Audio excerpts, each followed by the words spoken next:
Obviously, since we talked about adding yesterday, it's now time to move on to subtracting. So we're going to talk about subtracting rational numbers today. We're going to start out by looking at using a number line or tiles to subtract some numbers. So if we look at a problem like this, negative 3 minus 2, I like this problem with a number line. If you think about negative 3, you're starting at negative 3, and I'm taking away 2, so that means I'm like losing 2, therefore I'm going 2 more to the left, and I end up at negative 5. Okay, so when I have negative 3 minus 2, I'm getting deeper into the negatives. Okay, the second problem here, negative 6 minus negative 4. Okay, this problem, I kind of like it using tiles. I think they make sense in this problem. So I have negative 6. So if I have some tiles over here. I'll go ahead and put 6 of them on because these are negatives.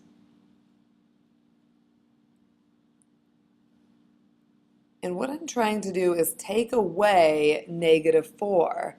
Now you might notice here that these are all negatives, so I can easily take away negative 4. Those are negative 4 right there. If I take those away, you can see that I'm left, I might do this in another way too, but I'm left with negative 2. I just only have negative 2 left over.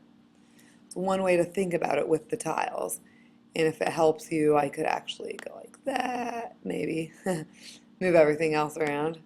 I could probably actually delete those 4 negative tiles, if that helps you to see it gone. Okay. Okay, if we have 4 minus negative 2, if I tried to think about that one, either using tiles or using a number line, this gets a little trickier. Okay, so if I try to do this problem with tiles, I have positive 4. So here I have like 4 positive tiles, and I'm trying to take away negative 2.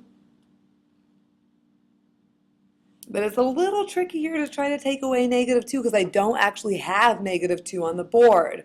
One way that I can remedy that is by adding in what's called a zero pair. You might notice if I add in a plus and a minus that I didn't actually change the value of my board. If you look here, I still have a value of 4, okay? And I still have a value of 4 if I put in another positive and negative, because really I'm just putting in 0 here every time now. I just keep on putting in 0. So this still equals 4. I have 4 positive and I have one 0 pair and another 0 pair. What's nice about this representation of 4 is that now I have negative 2 that I can take away. So if I wanted to, I could take away this negative and the other negative. I took away negative 2. And now you can see what's left on the board when I have 4 minus negative 2. I have an answer of positive 6 is left on the board. Now, don't worry if that's a little confusing with you. I'm going to show you another rule in a little bit. Okay, let's look at one more problem here.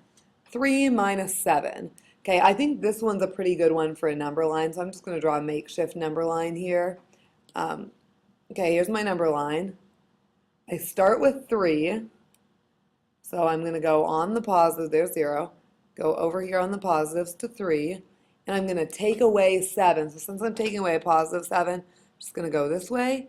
And if I go 7 spaces to the left there and I start at 3, I know most of you will notice that you are at negative 4. Okay?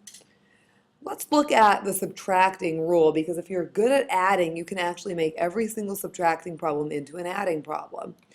The subtracting rule says to subtract an integer, add its opposite. To subtract an integer, add its opposite. So remember that the opposite of a negative number is a positive number. The opposite of a positive number is a negative number. I'm going to show you how this works with a few problems. It's handy when you do fractions and decimals in particular. Okay, so here I have negative 11.6 minus negative 14. If I use the subtraction rule, I can say to subtract an integer, add its opposite. I could look at this problem. I have negative 11.6, and instead of subtracting negative 14, I'm allowed to add positive 14, okay, negative 11.6 plus positive 14. It's kind of like in English class when you say like, I'm taking away something bad. That's kind of the same thing as adding something good to your life, something like that. I like to think of it. So taking away a negative, that's like adding a positive. So we could rewrite this problem as negative 11.6 plus 14. And then you might think of that like a number line starting at 0 going to negative 11.6, adding 14. You're going to be a little on the positive side.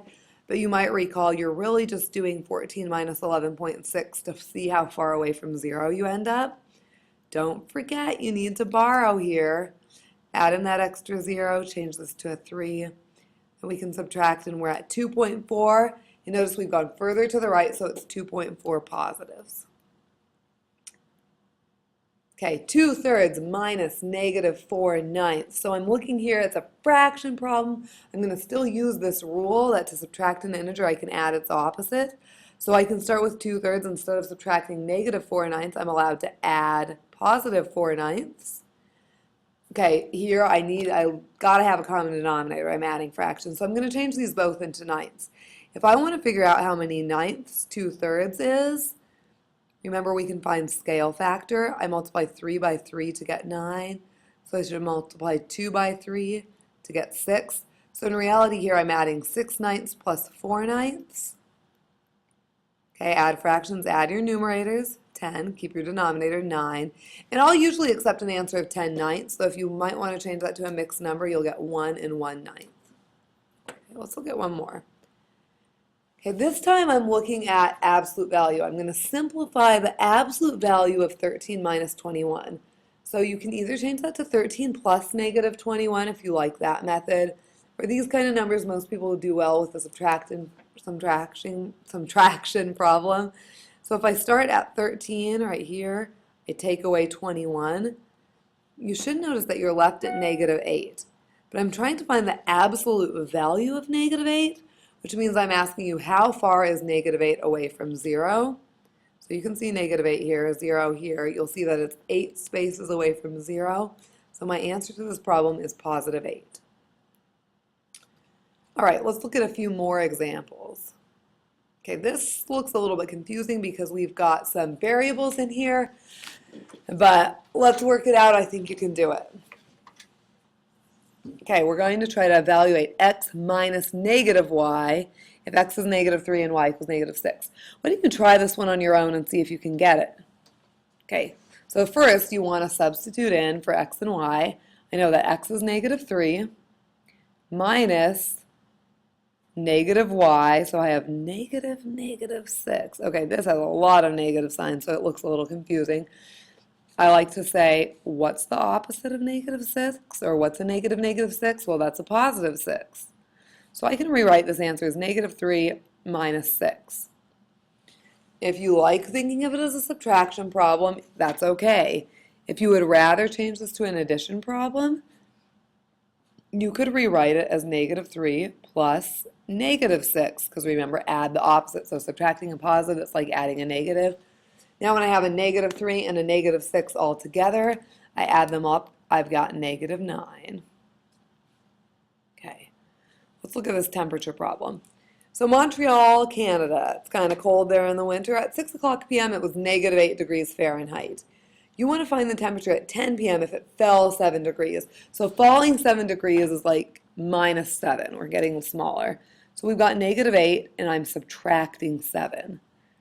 So you can think of this maybe like as a temperature if I'm at negative 8 and I'm getting 7 smaller, where you'd end up. So think about where that might be logically.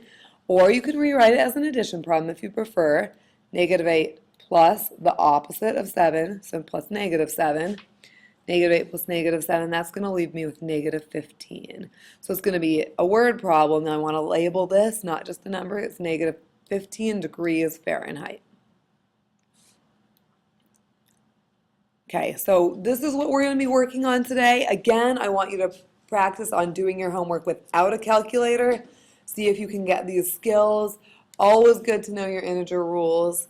Practice up with subtraction, addition, your math facts in general. So I hope you do well with this, and I'll see you in class tomorrow.